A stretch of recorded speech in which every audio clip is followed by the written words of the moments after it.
This program is presented by University of California Television. Like what you learn?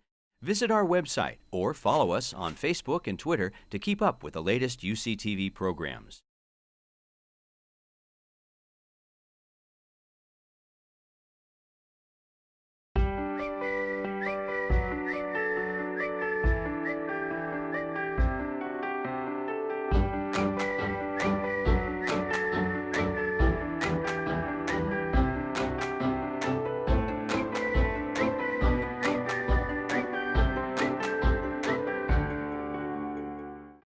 So tonight's speaker is Philip Warburg, speaking on energy leadership, Harness the Sun, America's Quest for a Solar-Powered Future.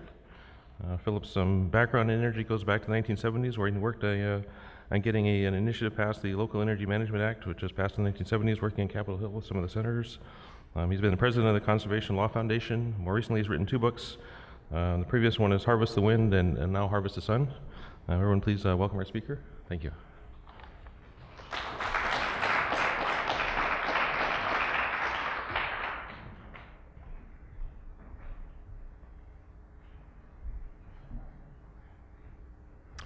Thank you, Roger, and I'm delighted to be here as a guest of the Institute for Energy Efficiency.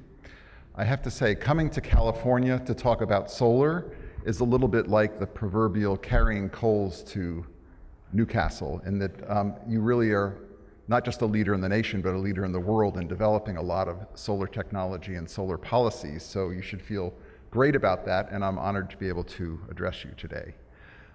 Just as a start, I'm curious to see a show of hands as to how many people have solar on their homes, and how many people have neighbors with solar on their homes. Okay, I'd like to see all those hands together. That's a pretty phenomenal statement about how much solar has really become part of our lives, whether we've invested in it directly or whether we're part of a broader community that has decided that solar is a worthwhile investment. And worthwhile can mean different things to different people. To some people, it's simply a matter of gaining access to a resource that can guarantee them price stability going forward and lower energy costs despite fluctuations in the power market. For some, there's satisfaction in at least chipping away a little bit at the edifice of greenhouse gas emissions and feeling like they're doing their small part to help reduce that carbon footprint that's so important to reduce. And for others still, it's a challenge of taking charge of at least a portion of the power that they produce. And that particular aspect of taking charge points to a dynamic that came up quite often in the travels that I undertook to research Harness the Sun. We're accustomed to thinking of solar as the domain of progressives. And I was very happy that one of your neighboring congressmen, Henry Waxman, wrote a blurb for my book. That was kind of the predictable support that one might expect to get for a book about solar energy. What's more surprising is to find that another congressman from California, now living in Arizona, Barry Goldwater Jr., is every bit as fervent a solar advocate as Henry Waxman. Barry Goldwater, for those of you who don't know, is the son of a presidential aspirant from 1964 who gave a current presidential aspirant a run for his money in terms of outrageous things that one can say on the stump. But Barry Goldwater Jr. Himself is an ardent libertarian, and he heads up a group in Arizona called TUSC, Tell Utilities Solar Won't Be Killed. And what that group does is it advocates for net metered solar power, for people to be able to produce solar power on their properties, whether they're homes or their businesses, and get compensated for their excess production by their local utility. As I'm sure many of you know, there are raging battles in many states over how much people should be compensated for net metered solar, for distributed solar generation. And Barry Goldwater is out there at the barricades advocating for solar power. Now, I don't know if this points to a promising future where there's less of a chasm between right and left in America, but at least it's a small window onto an area of common ground in pursuing policies that make a whole lot of sense today. My own book about wind power was just wrapping up in 2012 when people began to ask me what would be the subject of my next book. And the typical question was, well, will your book be about solar power? And my flip and dismissive answer at the time was that if I ever wrote a book about solar energy, I'd have to call it Dim Sun. And the reason I said that was because at the time it just seemed that solar was pricing itself out of the market. I'm very happy to say that I was proven dramatically wrong. Between the first quarter of 2012 and the first quarter of 2015, the price of residential and utility scale solar came down by about 46%. And during that same period, the price of commercial solar, that is solar on business rooftops, warehouses, and the like, came down by about 52%.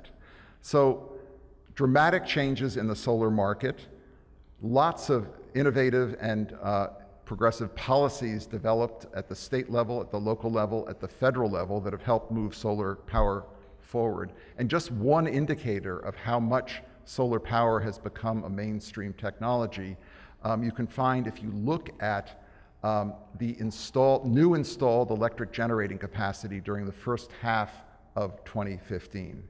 Solar accounted for 39% of all new electric generating capacity nationwide during that period. Wind accounted for about 36%. So if you add the two of those, 3/4 of new generating capacity came from two renewable energy technologies. That phenomenon has never happened before. Let's just hope it's a trend toward the future and not an anomaly, but it's really quite an impressive statement. You know, we hear a lot about natural gas as the gateway fuel and the cheaper fuel. You've got your own issues with natural gas just a little bit south of here, but it is widely thought of as the kind of cheaper, more expedient way to go. And what I think the numbers are saying is a lot of people, politicians, policymakers, businesses, individuals, are waking up to the fact that there are some really significant renewable energy alternatives. My own solar journey, other than on the legislative front, began in March of 2013 when my wife and I decided to install solar power on our home in Massachusetts. Climate just a little bit different than you have here in California. A couple of days before the Sunlight Solar Energy crew was scheduled to appear on our doorstep, we had one of our legendary snowstorms. Not quite as legendary as we had last winter, but nonetheless a significant snowstorm. Fortunately, there was a thaw immediately thereafter, such that our roof was clear enough that the crew did show up as planned. One member of that crew was a guy named Liam Madden. He was an Iraqi war veteran, had served in a Marine Expeditionary Unit, and he came back from that war determined to help fight for American energy independence and for a more sustainable energy future. When he got to our house, this tough war veteran looked up at our roof and blanched. And I said, well, what's the matter? And he said, well, you know, that's a steep roof. I've never been on a roof quite that steep before. He climbed the roof. It's about a 55-degree slope. Great for shedding snow, not so great for mounting solar arrays. He and his teammates climbed the building, belayed themselves from the peak of the roof, and installed our solar array. And since that time, we get about 75% of our total power needs from the sun, and that includes the nightly charging of a plug-in electric vehicle. And the great thing about a place like Massachusetts is that even though snowy, we actually get a lot of sunlight. We get about 2,500 hours of sunlight per year. You in California get more on the order of 3,000 hours of sunlight per year. But it's enough for us to generate plenty of sunlight. In fact, Massachusetts ranks number 5 in the nation in installed solar capacity. And we are by no means alone in installing solar on our homes. About 750,000 households today have solar on their roofs. But we're not just seeing solar on our homes, we're also seeing it emerge in a variety of commercial contexts. Places like IKEA, Kohl's, Walmart are going big time into solar. Walmart, which isn't exactly a paragon of civic, let's say, pioneering, is nonetheless deeply invested in solar. They have so far put solar on 250 of their rooftops. Their goal is to put solar on 1,000 of their rooftops and to be 100% reliant upon renewable energy in their buildings going forward. Another investor in solar is the National Football League. 6 National Football League stadiums now have solar on them. In Massachusetts, Gillette Stadium, home of the Patriots, is one of those places. I went to witness this solar array. It was actually not a football game that I went to, but it was a Taylor Swift concert that I took my 2 daughters to. And not only was I the only male in the audience over age 40, but I think I was the only person who was more excited about the solar array than I was about the performer. But solar is going in at other stadiums as well. FedEx Field in Washington, D.C. is one of them, home of the Redskins. And they have installed a number of solar canopies on their premises. Anyone want to guess what the biggest challenge was in installing those solar canopies? Not exactly. What they had to do was, I'll give you a hint, they had to calculate the arc of a typical football thrown during a pregame party to make sure that the footballs weren't crashing down on top of the solar canopies. So they did this, and those parking spaces are now the most coveted parking spaces at FedEx Field. On a less visible level, but very serious level, we're seeing solar on lots of warehouse roofs in places like New Jersey. New Jersey ranks number 3 in the country in total installed solar capacity. And a lot of that is on rooftops, warehouse rooftops that you seldom see. Rooftops like this one. This is the White Rose Food Storage Warehouse in Carteret, New Jersey. It's a building that's a 1/4 mile long, has huge refrigeration needs, and 90% of those needs are now met by solar energy. Lots of stories like this in New Jersey. And if you really want to get into the kind of gritty aspects of solar power, you need to look at what's happening and what could happen on America's brownfields. Brownfields, as many of you probably know, are either contaminated properties or potentially contaminated properties.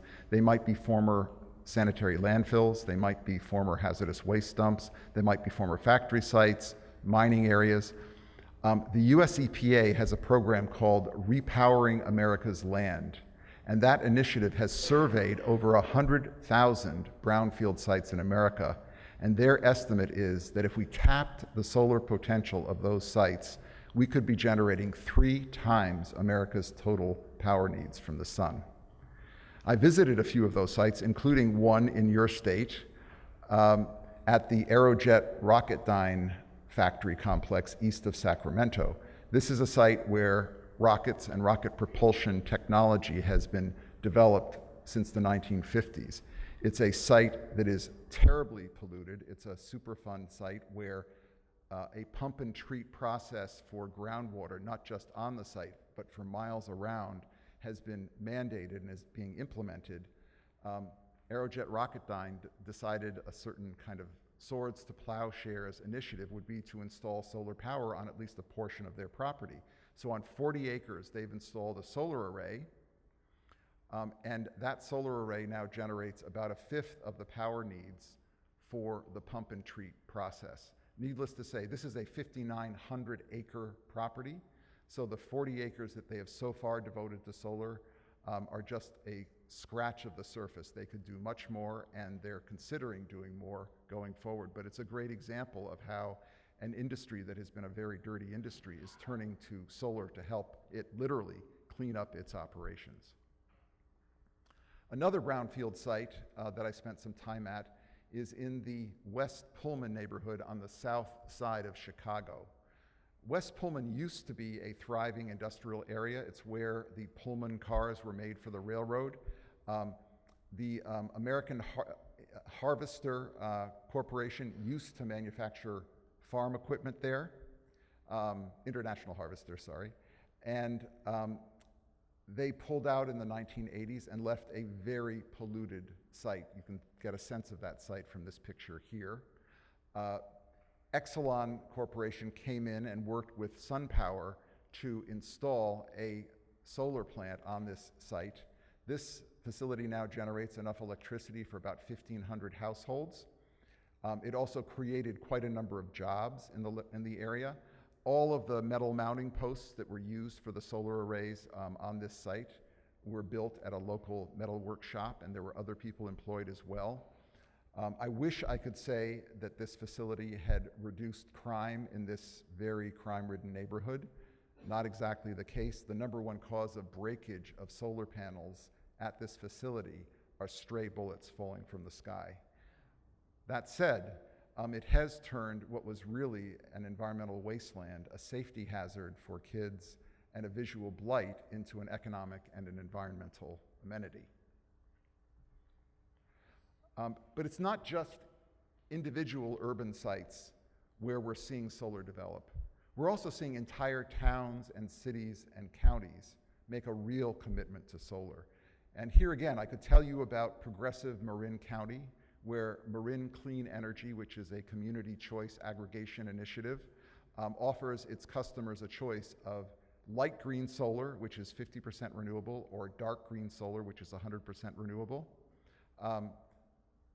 The senior George Bush used to refer to Marin County as the realm of hot tubbers. And so one might expect that this would be a place you'd see solar thrive. Less intuitive is a city not so far from here, Lancaster in the Mojave Desert. It's a city of about 160,000 people.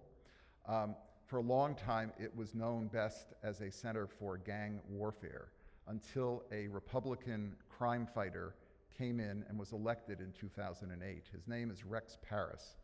And Rex is not exactly a warm, fuzzy liberal.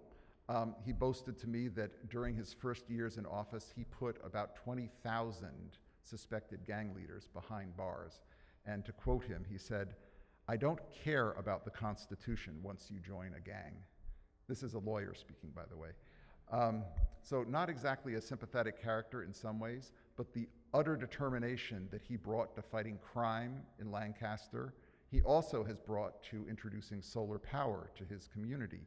He went to a conference in China not so long ago, and he was sitting with the mayors of other cities, Chinese cities, so he was sitting with the mayors of cities with 10 million people, 20 million people, and here's Rex Paris representing a city of 160,000 people, and he stands up and says, "I just want you to know that my city is going to become the solar capital of the world."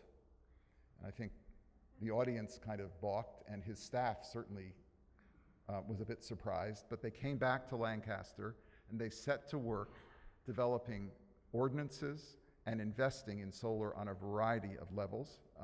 Just about every public building and public facility in the town now has solar. Utility-scale solar fields have been built on the outskirts of the town within the municipal limits. And every new residential unit built in Lancaster has to have at least 1 kilowatt of installed solar capacity, or it has to have that equivalent amount of solar capacity built off-site to help reduce the carbon footprint of these new residential units.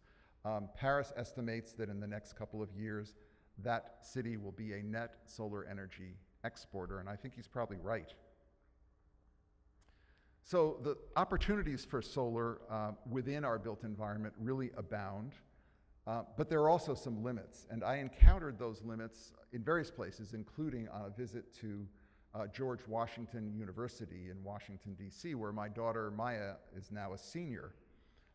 When I went there, I asked her to show me evidence of solar power on the GW campus, and she took me to this, which is a solar table.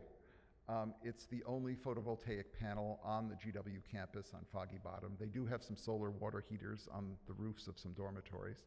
But let's just say I was underwhelmed, and she was also not exactly proud of her university's record. We were both even further dismayed when GW opened its $300 million LEED Gold certified engineering center. Solar on the roof? No. Why? Well, DC has very strict building height limits, and I was told that if they'd put solar panels on the roof, they would have exceeded those height limits. So again, we weren't bowled over by that one. What really did impress us, however, happened a month or two later when GW announced that it, together with GW Hospital and American University, also located in Washington, would be buying up the full output of 3 large utility-scale solar farms in North Carolina. Once those solar farms come online later this year and next year, GW will be getting more than half its total power needs from the sun. So to me, that was a great example of a university that isn't just debating about whether to divest of fossil fuels, but it's really deciding to make a real commitment to developing renewable energy, non-fossil fuel technology, if not on campus, then at least bringing it on campus through that kind of purchase. And I'm happy to say that through my travels today, visiting the campus, it's clear that you're doing a great deal here at UC Santa Barbara to advance solar technology.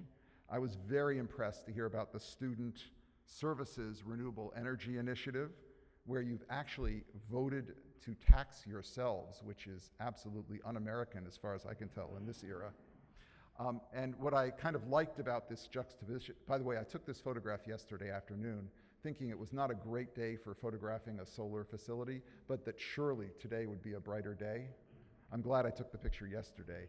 And I kind of like the juxtaposition because one could imagine an intercollegiate solar competition where people got as charged up about being more solar than another campus as people get charged up about being a better basketball team or football team or whatever other team might be on the table. So it's great that you're doing what you're doing. Keep at it. The 3 North Carolina solar farms that I mentioned as soon to supply GW and American University with their power are examples of another very, very important piece of the solar puzzle. So far I've been talking really primarily about non-utility scale solar, but utility scale solar now accounts for a good half of new installed solar capacity. It's a very important piece of the puzzle, and I visited a number of these facilities as well. One of them very close to you on the Carrizo Plain, the California Valley Solar Ranch, which many of you may have driven through or know about. I've been told that the Carrizo Plain is called California's Serengeti, which I think is a bit apocryphal, but it is a place where there are wildlife species that the developer of this project, SunPower Corporation, went to great lengths to protect when they were building this facility. And I should mention that this facility generates enough electricity for about 100,000 California households, and it does so on with about 1,400 acres of solar arrays. Before they began construction of this facility, the developers did a serious mapping of the flora and fauna at this site, identified priority species for protection, and among them were the San Joaquin kit fox and the giant kangaroo rat. Now, I'm from New England. I can't say I had heard of either of these creatures, but I certainly respect what they have done to protect them. The developers carefully built temporary dens for the San Joaquin kit fox and built what they called temporary condos for the giant kangaroo rats. And after the facility was complete, they allowed these creatures to re-inhabit the site. Beyond that, they created migratory corridors for antelope and elk so that they could find their way through the site between the solar fields unimpeded, and they set aside 12,000 acres in permanent conservation land. So they really went the extra mile to protect the natural environment, even though they were introducing, obviously, a very fundamental change to that environment. Another instance of careful preparation of a solar facility is the Moapa Paiutes solar installation in southeastern Nevada. This tribe has built, or is in the final stages of building, a large utility scale solar farm, also geared to generate about 100,000 households worth of electricity. They'll be selling that electricity to California, to the LA Department of Water and Power. And in preparing this site, the desert tortoise was the prime species of concern. There are about 100,000 of these creatures left in the Southwest. They're listed as threatened under the Endangered Species Act. And they relocated about 75 of these tortoises, fitted them with tracking devices, and have determined that since the site began to be developed and since these tortoises were moved to a 6,000 acre conservation site about 10 miles away, one tortoise has died, and it was killed in a coyote attack, which could have happened at the original site. So another example of great pains taken to protect species when building utility scale solar. I'm sure this is a familiar sight to all of you. Solar power towers are another major utility scale solar technology. It has certain advantages in being able to take advantage of the sun's heat. Works well in the Southwest, obviously. It has some downsides that I'm sure you've heard about, in that birds flying through the flux, the intense heat zone created by the focus of thousands of mirrors on the receiving tower where molten salt is heated, are being killed. One way to limit that damage is to rely upon parabolic trough thermal power stations instead, because in this case, you basically have the heat concentrated on a glass tube that just runs a few feet above the parabolas and does not create the same kind of problem. That said, these kinds of facilities cost 2 to 3 times as much as photovoltaic-based utility scale power plants, so I don't think we're going to see very many of them going forward. A number of the companies that have been involved in building these kinds of technologies either have gone bankrupt or are on the verge of going bankrupt, unfortunately. One other thing I'll just say about the comparison between the power tower approach and utility scale PV is what is required of land. For the power towers, you need a very large contiguous parcel of land. You need about, in the case of one facility I visited, the heliostats, the mirrors, are located in a circular pattern that is about 1.75 miles in diameter. Lot of land required. It's a kind of land that we don't find very often in the East, I have to say, and it's not necessarily easy in the West, I imagine. But one advantage that photovoltaics have is that you can choose much more selectively where you put the solar fields. This is a schematic map of a facility that is going to be built in Somerset County, Maryland, and you can see, hopefully, the red delineated areas are where the solar fields will go. The green areas are forested areas. So they are managing to build a large solar facility relying upon farmland only and not touching the forested areas. So that is another advantage to utility scale solar, PV, photovoltaics. Given the various issues that surround utility scale solar, what we're finding is a kind of schism within the environment and conservation community. Renewable energy advocates say, look, we have got to really pull out all stops in developing solar on every scale if we're going to come close to meeting the kinds of goals that have been set in California by your governor, in the United States by our president as a result of the Paris talks. And so we really have to think about utility scale solar as well as solar within our built environment, but we got to make sure that we're really tapping every opportunity. And so I want to go back to what we can expect within our built environment. The US National Renewable Energy Laboratory has estimated that if we were to tap the full solar potential of our rooftops, residential, commercial, we could be generating about 1/5 of our total power needs. And that takes into account the fact that a good number of roofs are not properly oriented or are shaded. Another very important factor, actually, is that a good number of, sorry, let me just go back. rooftops of households are rented. In California, about 45% of your households are rental households. In Santa Barbara County, it's about 53%. So those are people who don't have easy access to solar, and there's a solution to that that I will get to in 1 minute. But I just want to point to this slide, which I took landing at Miami International Airport on way to the Miami Book Fair. I call this the rooftop desert, because you can see there's a huge amount of space that is absolutely going to waste, not being used for anything, that would be prime for solar power. Similar, this neighborhood, also on the approach to Miami International Airport. We have huge rooftop resources that we could tap. And again, sometimes we can do it, sometimes we can't. The National Renewable Energy Laboratory has estimated that between 22 and 27% of household rooftops are well suited to solar, and between 60 and 65% of commercial rooftops are well suited to solar. So the opportunities are there, but there are some people who can't make the leap.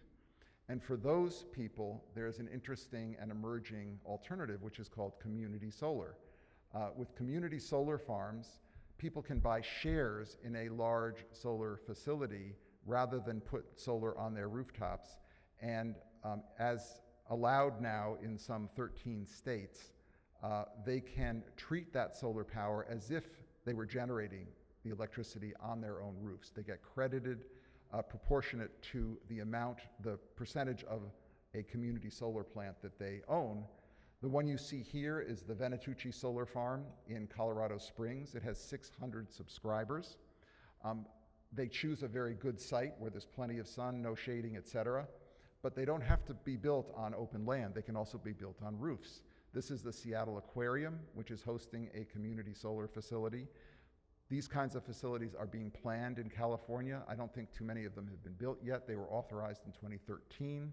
Before that time, I think the Sacramento Municipal Utilities District built a pilot community solar project. So we're beginning to see it develop here, and it will be a good alternative to household scale solar.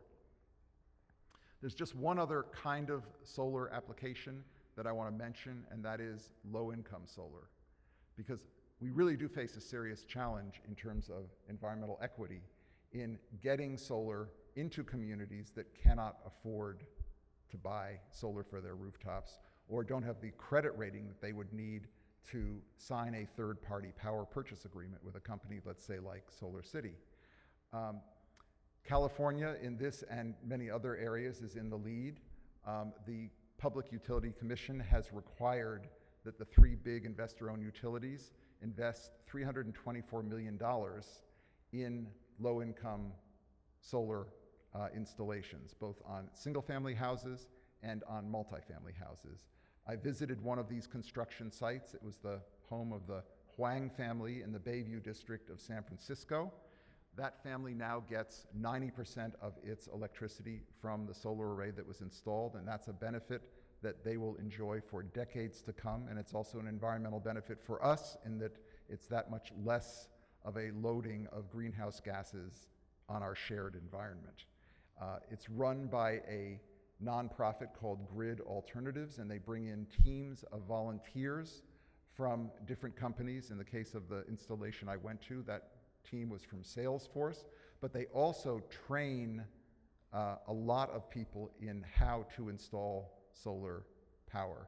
And they've trained in excess of 10,000 people who are now entering the workforce, many of them providing valuable jobs. So they're really serving a multiple service to the community. Just to give you a very crude sense of solar energy's overall potential, this map was prepared by Environment America based upon data provided by the National Renewable Energy Laboratory.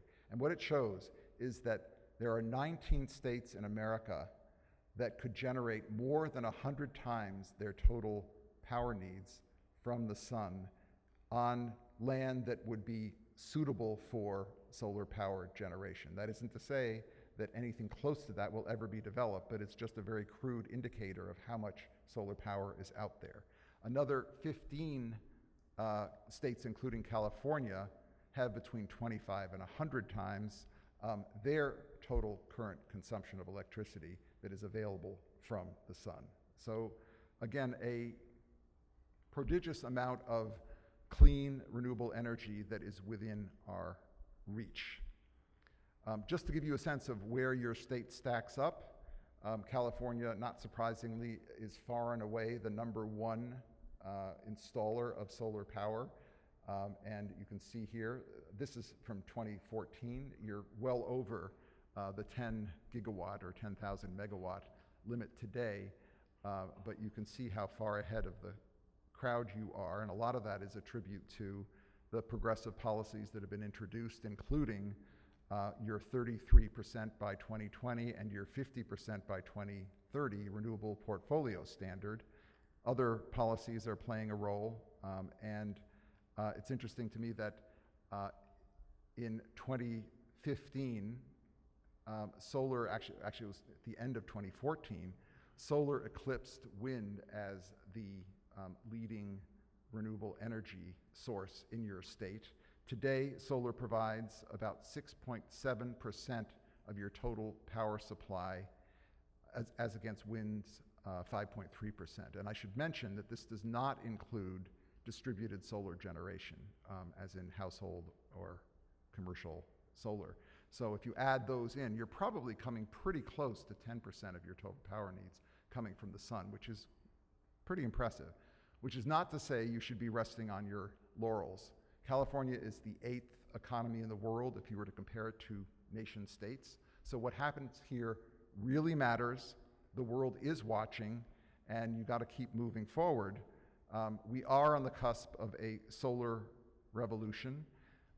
My book is an attempt to document the early stages of that revolution, and I invite you to follow my family's good example and take a look at the book. I call this picture Harnessing the Sun While Sitting in the Shade. So thank you very much, and I would welcome your questions.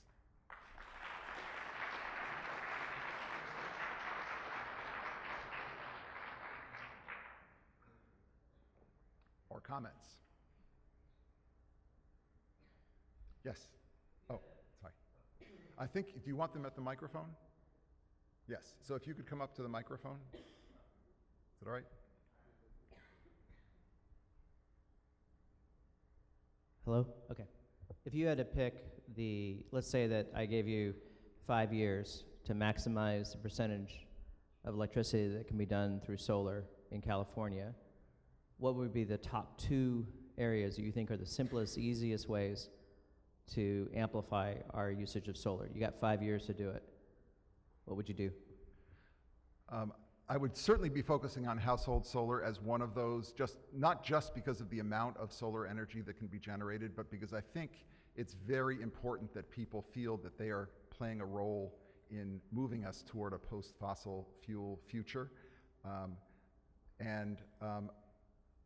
I think utility scale solar is still very, very important, and you do have a desert renewable energy conservation plan that is still, I think, in the final draft phases, but it's been a hotly debated plan, but there are lots and lots of opportunities for developing solar on a utility scale. One thing I should actually say about that is very important.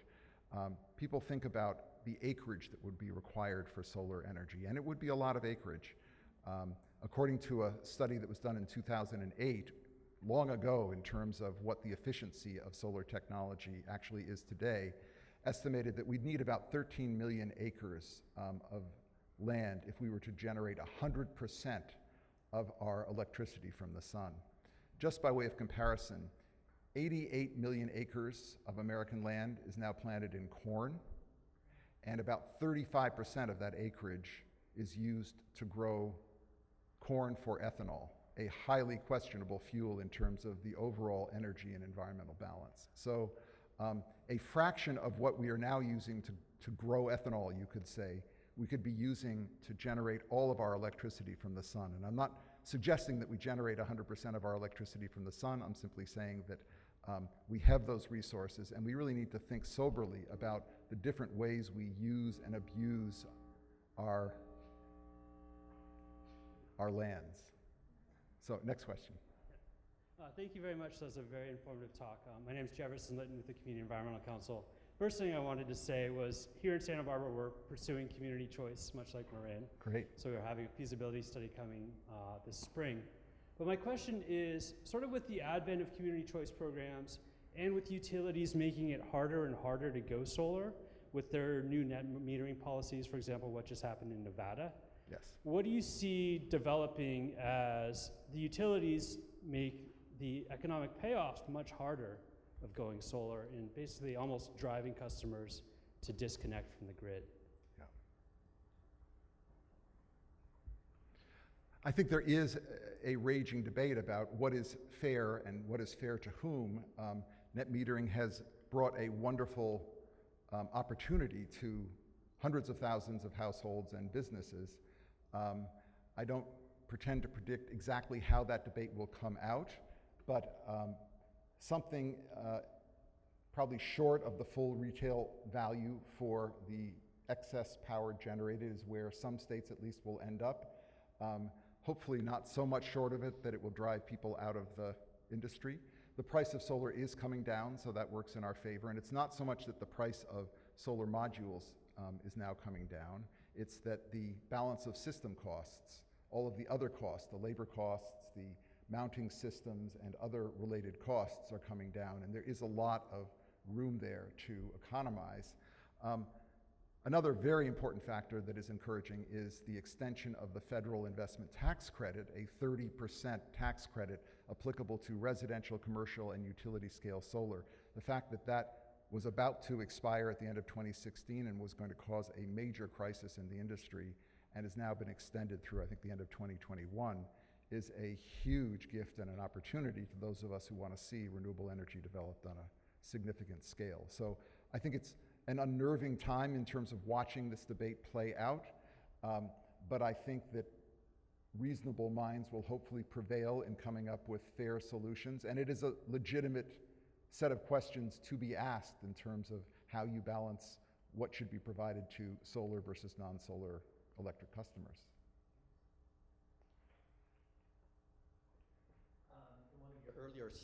One of your earlier slides, you showed the drop in price for solar. I think I don't know if I remember correctly, but 14 cents per watt. How would that compare to fossil fuels? And how would it compare to fossil fuels if you took into account the social cost of carbon? Right. Without taking the social cost of carbon into account, solar is now roughly, the life cycle cost of solar is between 7 and 9 cents per kilowatt hour. Gas generally comes in around 6 cents per kilowatt hour if you don't include carbon capture and sequestration. If you do, it's about twice that, so it cannot compete with solar if you integrate that, and that might be a fair surrogate for what the cost of carbon would be. Same thing for coal. Coal is in the 6 cent per kilowatt hour range if you don't include managing carbon responsibly, but if you do, then carbon is up around 12, 13, 14 cents per kilowatt hour. Nuclear, it's hard to say because very few plants a couple plants are now being built, but essentially no plants have been built for the last couple of decades. But according to Lazard, the cost of new nuclear is in the range of 12, 13 cents per kilowatt hour. So solar is really, and wind I should mention, ranges quite widely because obviously wind regimes profoundly affect the cost of wind. But we're seeing wind we're seeing it as low as 3 cents per kilowatt hour, but it also can go up to 5, 7, 8, 9 cents per kilowatt hour depending upon where. So solar and wind are really competitive technologies today. The investment tax credit is a huge help, but it's important to, I think, emphasize that we have been subsidizing fossil fuels and nuclear technology for decades and decades. So I don't think it's unreasonable to give a nascent technology a leg up and help them move forward and move toward full integration into our electric generating infrastructure. We need 2 more questions, or how are we on time? Oh, we have time for a little more. If indeed the costs are so comparable within 1 cent per kilowatt hour, why would anyone build a coal plant or a gas plant?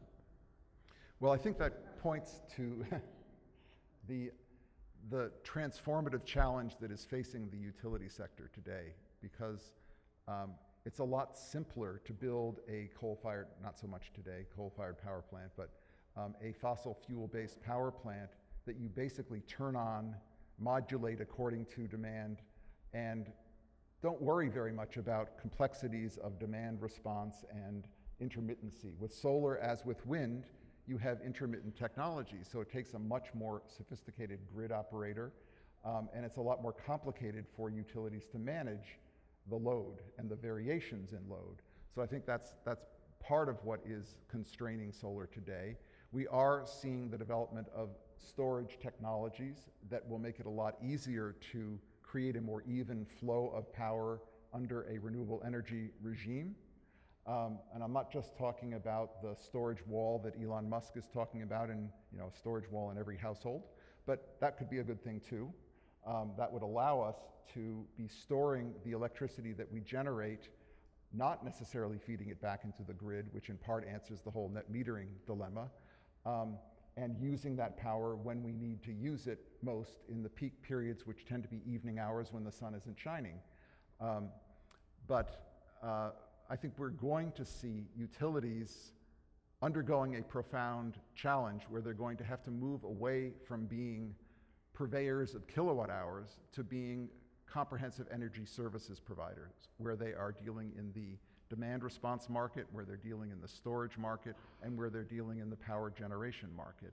And that's going to be a very rough and tumble transition. I don't know how many of you have heard of David Crane. A few of you. David Crane was the CEO until a few weeks ago of NRG Energy, and I always like to quote him because he always said the most outrageous things, and I was in awe that he could get away with saying those things as the head of a major power producer. Among other things, he called the utility industry a society, I think, of Neanderthals, which did not, I don't think, make his colleagues in the industry very happy. He was shown the door a couple of weeks ago because the renewable energy side of the NRG business wasn't doing so well, and I suspect that various people on the NRG board were not thrilled with the way he was articulating the challenges facing us going forward. But his basic philosophy was, we must move toward a distributed electric generating scenario, which is going to involve storage, it's going to involve conservation in a smart way, smart grid management, et cetera.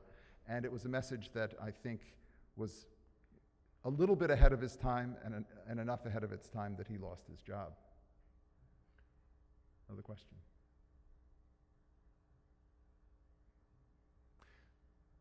Oh, yes. I think you need to come to the mic.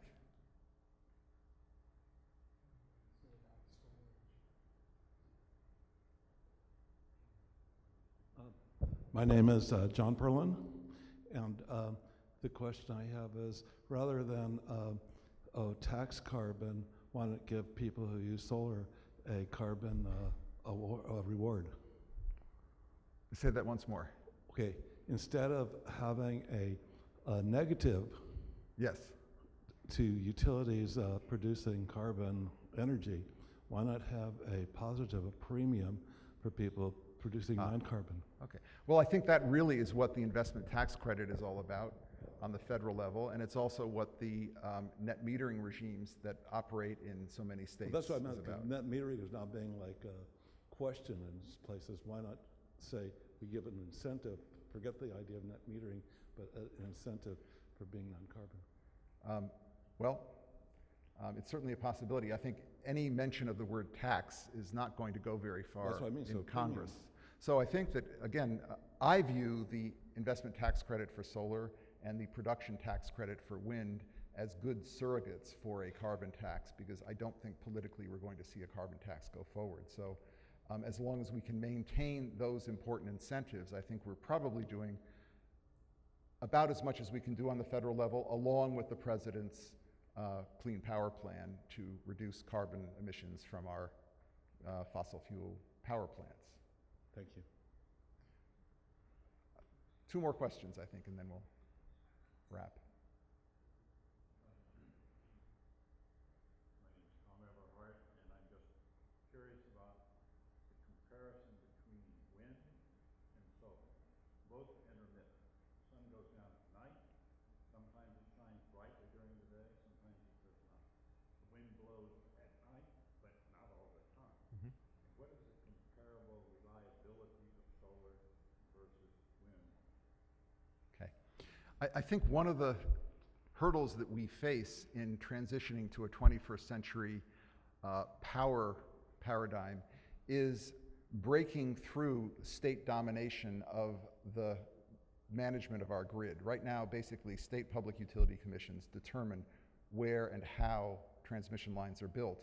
And so that makes it very hard, for example, to bring wind out of Wyoming to California, which makes a lot of sense from a resource utilization perspective, because as you say, the winds tend to blow stronger at night, which is exactly when the sun is not shining. If we were to create a robust regional grid that broke through some of those state barriers, we would be in a much healthier situation in terms of being able to integrate renewable resources into our mix. And I think Wyoming wind is a great example because Wyoming's a small state. It has a surplus, huge surplus of wind, huge surplus of natural gas as well. So they've got all of the in-state generation that they need, and they're looking for markets in California to sell their wind power too. So I think that's important. I think it's also really important to recognize that there are different strengths to each technology depending upon the regions. Iowa today gets close to 30% of its power from wind, which is absolutely fantastic. If you look at the wind belt that appears on the National Renewable Energy Laboratory's maps, you see a swath of wonderfully rich winds extending from the Dakotas on down through Texas. And we're seeing wind develop on a formidable scale in those areas. Texas, for example, ERCOT, the Texas grid operator, gets about 10% of its power right now from wind, which is stupendous in a state that is the largest power consumer in the country. It's not the biggest state in terms of population, but it's the largest power consumer in the country. So it's kind of a mix and match. I think we're used to the comfort of monolithic paradigms. So, you know, it's the coal era, or it's the oil era, or it's the nuclear era. And I think the renewable energy era has to be a much more diverse exploitation of multiple resources. I think there was one more question. Thank you. I had a question maybe related, but then again somewhat different, because you were pushing very much here, sun and solar, and I'm from Germany, and I think we are up a couple on these numbers, so we have our experiences. Yes. And I think in your cost estimate you are missing a point that is, if I have this renewable energies, I have to put in what is the price of reliable electricity, because that's what we are after. At least we don't like blackouts so much. Yes. And so I think in a lot of the numbers you're quoting, you need to put in the reliable hours, and you need to add, as you added to fossil, the CCS cost, you would need for renewables probably Right. add the storage cost also for us. Right. So maybe you can give an estimate on this. And then I think you partly answered the second question I had, that is you said it's not 100% solar. Yeah. What's then Yeah, your future yeah. vision? So what's the next book, basically? Yeah. First, I just want to credit Germany with leading the world in solar implementations. Germany, I think, now has close to 40 gigawatts of installed solar capacity, which is about twice what we have here in America. And what's remarkable about that isn't just that it's a smaller country, it's that it is a country with a lot less solar exposure.